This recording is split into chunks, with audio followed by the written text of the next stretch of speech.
हरिः ओम।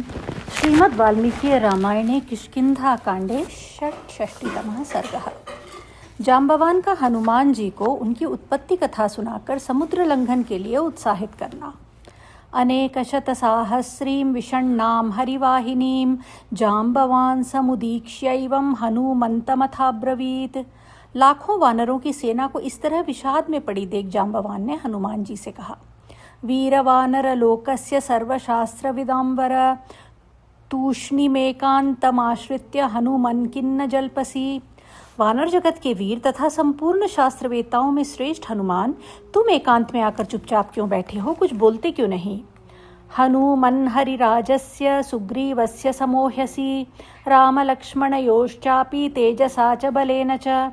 हनुमन, तुम तो वानरराज सुग्रीव के समान पराक्रमी हो तथा तेज और बल में श्री राम और लक्ष्मण के तुल्य हो। अरिष्टनेमिन पुत्रो मैनतेयो महाबलः गरुत्मानिव विख्यात उत्तम सर्वपक्षिणाम।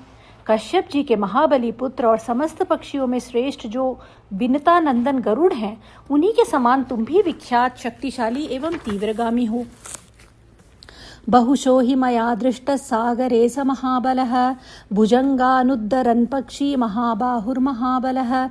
महाबली महाबाहु पक्षीराज गरुड़ को मैंने समुद्र में कई बार देखा है, जो बड़े बड़े सर्पों को वहां से निकाल लाते हैं।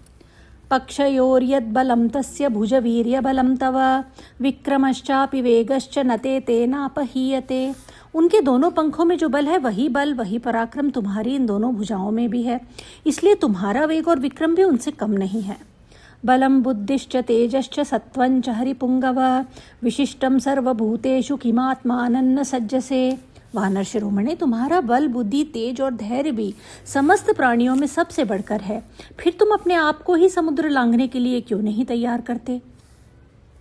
अप्सराप्सरसां श्रेष्ठा विख्याता पुंजिकस्थला अंजनेति परिख्याता पत्नी केसरिणो हरेः विख्याता त्रिषु लोकेषु रूपेणा प्रतिमा भुवि अभिशापादभूता कपित्वे कामरूपिणी दुहिता वानरेन्द्रस्य कुंजरस्य महात्मनः।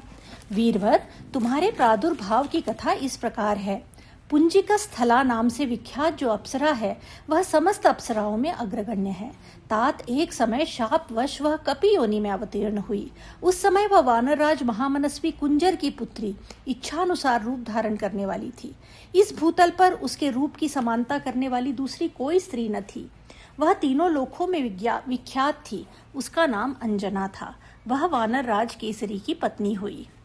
मानुषं विग्रहं कृत्वा रूपयौवनशालिनी विचित्रमाल्याभरणा कदाचित् क्षौमधारिणी अचरत् पर्वतस्याग्रे प्रावृडम्बुदर्सन्निभे। एक दिन की बात है, रूप और यौवन से सुशोभित होने वाली अंजना मानवी स्त्री का शरीर धारण करके वर्षा काल के मेघ की भांति श्याम कांति वाले एक पर्वत शिखर पर विचर रही थी। उसके अंगों पर रेशमी साड़ी शोभा पाती थी। वह फूलों के विचित्र आभूषणों से विभूषित थी। तस्या वस्त्रं विशालाक्ष्या पीतं रक्तदशं शुभं स्थितताया पर्वतस्याग्रे मारुतोपाहरच्छनैः। उस विशाल लोचना बाला का सुंदर वस्त्र तो पीले रंग का था, किंतु उसके किनारे का रंग लाल था। वह पर्वत के शिखर पर खड़ी थी। उसी समय वायु देवता ने उसके उस वस्त्र को धीरे से हर लिया। सददर्श ततस्तस्या वृत्तावूरुसु संहतौ स्तनौ च पीनौ सहितौ सुजातं चारुचाननम्। तत्पश्चात उन्होंने उसकी परस्पर सटी हुई गोल गोल जांघों, एक दूसरे से लगे हुए पीन उरूजों तथा मनोहर मुख को भी देखा। ताम्बलादायतश्रोणीं तनुमध्यां यशस्विनीं दृष्ट्वैव शुभ सर्वांगीं पवनः काममोहितः। उसके नितंब ऊंचे और विस्तृत थे, कटिभाग बहुत ही पतला था, उसके सारे अंग परम सुंदर थे। इस प्रकार बलपूर्वक यशस्विनी अंजना के अंगों का अवलोकन करके पवन देवता काम से मोहित हो गए। सताम्बुजाभ्यां दीर्घाभ्यां पर्यश्वजत मारुतः मन्मथाविष्ट सर्वांगो गतात्मातामनिंदिताम। उनके संपूर्ण अंगों में काम भाव का आवेश हो गया, मन अंजना में ही लग गया। उन्होंने उस अनिंद्य सुंदरी को अपनी दोनों विशाल भुजाओं में भरकर हृदय से लगा लिया। सा तु तत्रैव सम्भ्रान्ता सुव्रता वाक्यमब्रवीत् एकपत्नी व्रतमिदं को नाशयितुमिच्छति। अंजना उत्तम व्रत का पालन करने वाली सती नारी थी, अतः उस अवस्था में पढ़कर वह वहीं घबरा उठी और बोली, कौन मेरे इस पातिव्रत्य का नाश करना चाहता है। अंजनाया वच श्रुत्वा मारुतः प्रत्यभाषत न त्वां हिंसामि सुश्रोणी मा भूते मनसो भयम्। अंजना की बात सुनकर पवन देव ने उत्तर दिया, सुश्रोणी, मैं तुम्हारे एक पत्नी व्रत का नाश नहीं कर रहा हूँ, अतः तुम्हारे मन से यह भय दूर हो जाना चाहिए। मनसास्मि गतो यत्त्वां परिष्वज्य यशस्विनी वीर्यवान बुद्धि संपन्नस्तव पुत्रो भविष्यति। यशस्विनी, मैंने अव्यक्त रूप से तुम्हारा आलिंगन करके मानसिक संकल्प के द्वारा तुम्हारे साथ समागम किया है। इससे तुम्हें बल पराक्रम से संपन्न एवं बुद्धिमान पुत्र प्राप्त होगा। महासत्वो महातेजा महाबल पराक्रमः लंघने प्लवने चैव भविष्यति मया समः। वह महान धैर्यवान महातेजस्वी महाबली महापराक्रमी तथा लांघने और छलांग मारने में मेरे समान होगा। एवं मुक्ता ततस्तुष्टा जननी ते महाकपे गुहायां त्वां महाबाहो प्रजज्ञे प्लवगर्षभ। महाकपे, वायुदेव के ऐसा कहने पर तुम्हारी माता प्रसन्न हो गई। महाबाहो वानर श्रेष्ठ, फिर उन्होंने तुम्हें एक गुफा में जन्म दिया। अभ्युत्थितं ततः सूर्यं बालो दृष्ट्वा महावने फलञ्चेति जिघृक्षुस्त्व मृत्प्लुत्याभ्युत्पतो दिवम्। बाल्यावस्था में एक विशाल वन के भीतर एक दिन उदित हुए सूर्य को देखकर तुमने समझा कि यह भी कोई फल है, अतः उसे लेने के लिए तुम सहसा आकाश में उछल पड़े। शतानि त्रीणि गत्वाथ योजनानां महाकपे तेजसा तस्य निर्धूतो न विषादंगतस्ततः। महाकपे, 300 योजन ऊंचे जाने के बाद सूर्य के तेज से आक्रांत होने पर भी तुम्हारे मन में खेद या चिंता नहीं हुई। त्वामप्युपगतं तूर्णम् अंतरिक्षं महाकपे क्षिप्तमिंद्रेण ते वज्रम कोपाविष्टेन तेजसा। कपि प्रवर, अंतरिक्ष में जाकर तब तुरंत ही तुम सूर्य के पास पहुंच गए, तब इंद्र ने कुपित होकर तुम्हारे ऊपर तेज से प्रकाशित वज्र का प्रहार किया। तदा शैलाग्र शिखरे वामो हनुरभ्यज्यत ततो हि नामधेयन्ते हनुमानीति कीर्तितम्। उस समय उदयगिरी के शिखर पर तुम्हारे हनु ठोड़ी का भाया भाग वज्र की चोट से खंडित हो गया, तभी से तुम्हारा नाम हनुमान पड़ गया। ततस्वान्निहतं दृष्ट्वा वायुर्गन्धवः स्वयं त्रैलोक्यं वृष संक्रुद्धो नववै प्रभंजनः। तुम पर प्रहार किया है, यह देखकर गंधवाहक वायु देवता को बड़ा क्रोध हुआ। उन प्रभंजन देव ने तीनों लोकों में प्रवाहित होना छोड़ दिया।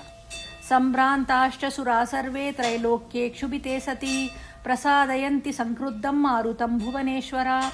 इससे संपूर्ण देवता घबरा गए, क्योंकि वायु के अवरुद्ध हो जाने से तीनों लोकों में खलबली मच गई थी। उस समय समस्त लोकपाल कुपित हुए वायुदेव को मनाने लगे। प्रसादिते च पवने ब्रह्मा तुब्बंबरम ददौ अशस्त्रवद्यतां तात समरे सत्य विक्रमा। सत्य पराक्रमी तात, पवन देव के प्रसन्न होने पर ब्रह्मा जी ने तुम्हारे लिए यह वर दिया कि तुम समरांगण में किसी भी अस्त्र शस्त्र के द्वारा मारे नहीं जा सकोगे। वज्रस्य च निपातेन विरुजन्त्वां समीक्ष्य च सहस्रनेत्र प्रीतात्मा ददौ ते वरमुत्तमं स्वच्छन्दतश्च मरणं त्वस्यादिति वै प्रभो। प्रभो, वज्र के प्रहार से भी तुम्हें पीड़ित ना देखकर सहस्र नेत्रधारी इंद्र के मन में बड़ी प्रसन्नता हुई और उन्होंने तुम्हारे लिए यह उत्तम वर दिया, मृत्यु तुम्हारी इच्छा के अधीन होगी, तुम जब चाहोगे तभी मर सकोगे, अन्यथा नहीं। सत्वं केसरिणः पुत्र क्षेत्रजो भीम विक्रमः मारुतस्य उरसपुत्रस्तेजसा चापि तत्समः। इस प्रकार तुम केसरी के क्षेत्रज पुत्र हो, तुम्हारा पराक्रम शत्रुओं के लिए भयंकर है। तुम वायुदेव के औरस पुत्र हो, इसीलिए तेज की दृष्टि से भी उन्हीं के समान हो। त्वं हि वायुसुतो वत्स प्लवने चापि तत्समः वयमद्य गतप्राणा भवानस्मासु साम्प्रतं दाक्ष विक्रम संपन्न कपिराज इवापरः। वत्स, तुम पवन के पुत्र हो, अतः छलांग मारने में भी उन्हीं के तुल्य हो। हमारी प्राण शक्ति अब चली गई, इस समय तुम ही हम लोगों में दूसरे वानर राज की भांति चातुर्य एवं पौरुष से संपन्न हो। त्रिविक्रमे मया तात सशैलवन कानना त्रिसप्तकृत्व पृथ्वी परिक्रांता प्रदक्षिणम। तात, भगवान वामन ने त्रिलोकी को नापने के लिए जब पैर बढ़ाया था, उस समय मैंने पर्वत वन और काननों सहित समूची पृथ्वी की 21 बार प्रदक्षिणा की थी। तथा चौषधयोस्माभिः संचिता देव शासनात् निर्मथ्यममृतं याभिस्तदानीं नो महाद्बलम्। समुद्र मंथन के समय देवताओं की आज्ञा से हमने उन औषधियों का संचय किया था जिनके द्वारा अमृत को मथ कर निकालना था। उन दिनों हम में महान बल था। स इदानीमहं वृद्ध परिहीन पराक्रमः साम्प्रतं कालमस्माकं भवान् सर्वगुणान्वितः। अब तो मैं बूढ़ा हो गया हूँ, मेरा पराक्रम घट गया है। इस समय हम लोगों में तुम ही सब प्रकार के गुणों से संपन्न हो। तद्विजृम्भस्व विक्रांत प्लवतामुत्तमो ह्यसि त्वद्वीर्यं दृष्टुकामा ही सर्वा वानरवाहिनी। अतः पराक्रमी वीर, तुम अपने असीम बल का विस्तार करो। छलांग मारने वालों में तुम सबसे श्रेष्ठ हो। यह सारी वानर सेना तुम्हारे बल पराक्रम को देखना चाहती है। उत्तिष्ठ हरिशार्दूल लंघयस्व महार्णवम् पराहि सर्वभूतानां हनुमन्या गतिस्तव। वानर श्रेष्ठ, उठो और इस महासागर को लांघ जाओ, क्योंकि तुम्हारी गति सभी प्राणियों से बढ़कर है। विषण्णा हरयः सर्वे हनुमन् किमुपेक्षसे विक्रमस्व महावेग विष्णुस्त्रीन् विक्रमानिव। हनुमन, समस्त वानर चिंता में पड़े हैं, तुम क्यों इनकी उपेक्षा करते हो? महान वेगशाली वीर, जैसे भगवान विष्णु ने त्रिलोकी को नापने के लिए 3 पग बढ़ाए थे, उसी प्रकार तुम भी अपने पैर बढ़ाओ। ततः कपीनां वृषभेण चोदितः प्रतीत वेग पवनात्मज कपिः प्रहर्षयंस्तां हरिवीरवाहिनीं चकार रूपम महदात्मनस्तदा। इस प्रकार वानरों और भालुओं में श्रेष्ठ जांबवान की प्रेरणा पाकर कपि पर पवन कुमार हनुमान को अपने महान वेग पर विश्वास हुआ। उन्होंने वानर वीरों की उस सेना का हर्ष बढ़ाते हुए उस समय अपना विराट रूप प्रकट किया। इत्यार्षे श्रीमद् रामायणे वाल्मीकि आदि काव्ये किष्किंधाकांडे 66तमः सर्गः। हरि। इस प्रकार श्री वाल्मीकि निर्मित आर्ष रामायण आदि काव्य के किष्किंधा कांड में 66वां सर्ग पूरा हुआ। हरि ओम।